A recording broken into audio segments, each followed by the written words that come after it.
Balik normal na po ang komersyo sa mga pamilihan sa Baguio City. Ngayong panakanaka na lang ang pag-ulan sa lungsod at umaasa raw yung mga nagtitinda na mababawi nila ang pagkalugi nila kahapon nang humagupit doon ang bagyong Labuyo. May ulat on the spot si Katrina Son. Katrina? Yes, bigla pa ang buwan na nga lang pero kapansin-pansing malakas ang hit ng hangin ngayon dito sa Baguio City. Kumpara nga buong araw kahapon na malakas ang ulan at hangin. Passable na rin sa live dito sa ngayon ang Cannon Road na pansamantalang isinara kahapon dahil sa landslide. Tahimik naman ang naging magdamag sa lungsod. Nakaramdam lamang ito ng panakanak ang pag-ulan.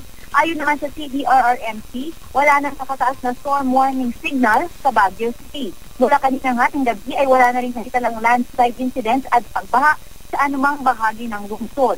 Ang mga nagtitinda sa palengke na kahapon ay napilitang magsara dahil sa lakas ng ulan at hangin. Maagang nagpunta ngayon sa palengke para ayusin ang kanilang mga paninda. Masaya raw sila ngayon na muling makapagbenta. Madaling araw pa lamang, abala na ang lahat ng mga nagtitinda dito sa palengke. Halos handa na nga ang karamihan sa mga nagbebenta dito. Nalinis na rin nila ang kanilang pwesto, nailagak na ang kanilang mga paninda at nag-aabang na lamang daw sila ng mga mamimili.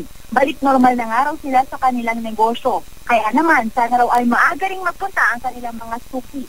Malaki raw kasi ang nawala sa kanila kahapon dahil sa lakas ng bagyo.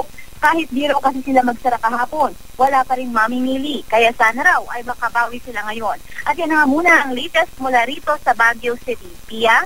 Maraming salamat, Katrina Son.